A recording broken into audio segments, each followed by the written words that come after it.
You now recognize the gentleman from Virginia, Mr. Beyer.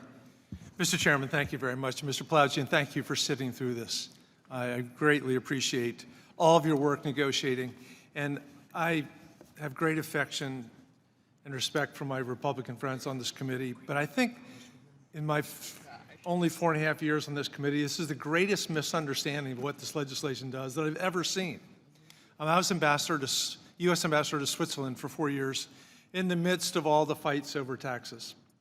And one of the things I saw there is that there's an enormous amount of tax evasion and tax cheating by major global corporations, not just American, hiding assets or putting all of their costs in the high tax states, like the United States and the UK and the like, and putting all of their revenues in the low tax places, 3%, 0%, 1%. I won't do ad hominem attacks on countries, but you don't have to be really creative. I'll be happy to tell you who they were. And this is the entire world community coming together and saying, we need to stop the tax cheating. We need to make sure that we stand up to those small little countries, many of them just islands, who take all the revenue, don't charge any taxes at all, but that 1% or 2% is enough to make them happy. In the meantime, my family business, we just celebrated our 50th anniversary Sunday morning, has been paying 37% for years. And before that, as Mike knows, 39.6%. And it makes me upset that somebody much, much bigger than I am is paying 3%, 5%, 6%.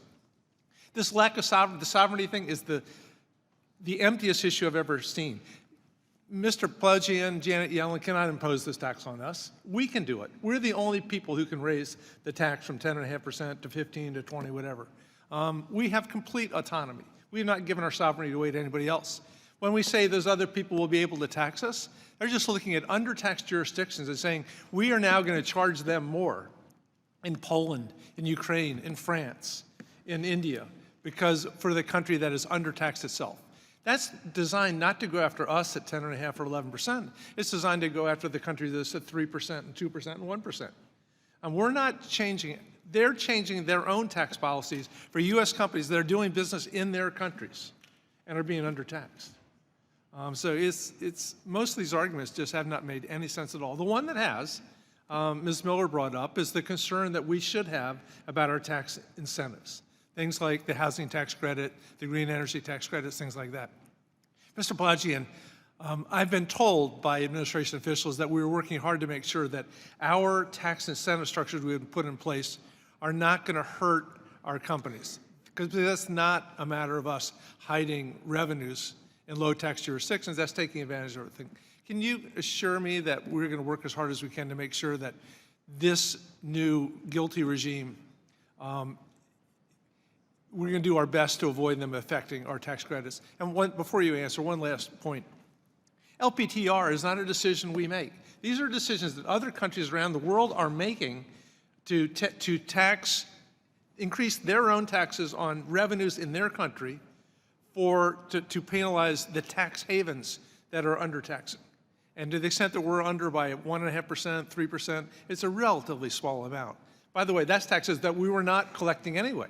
We weren't collecting it, and now they're saying they're going to collect it because we won't. We're not shifting tax revenue at all. Mr. Plowgian, I give the floor to you. Yes, absolutely. We continue to prioritize U.S. incentives in these discussions. We've been able to agree on interpretive guidance that protects many of the incentives that we've been talking about today: the low-income housing tax credit, green energy credits, other transferable credits, and we continue to raise these in the discussions. Yeah, I also want to make the point, that's Mr. Plowgian, that in no way is insisting that international corporations who have been purposefully cheating on their taxes, avoiding taxes through great manipulation, is a move to global socialism. It just doesn't make any sense at all. What we're trying to do is make sure that everybody's playing by the same rules. And at least that U.S. corporations are being treated fairly at all times. Mr. Chairman, thank you for leading this. I yield back.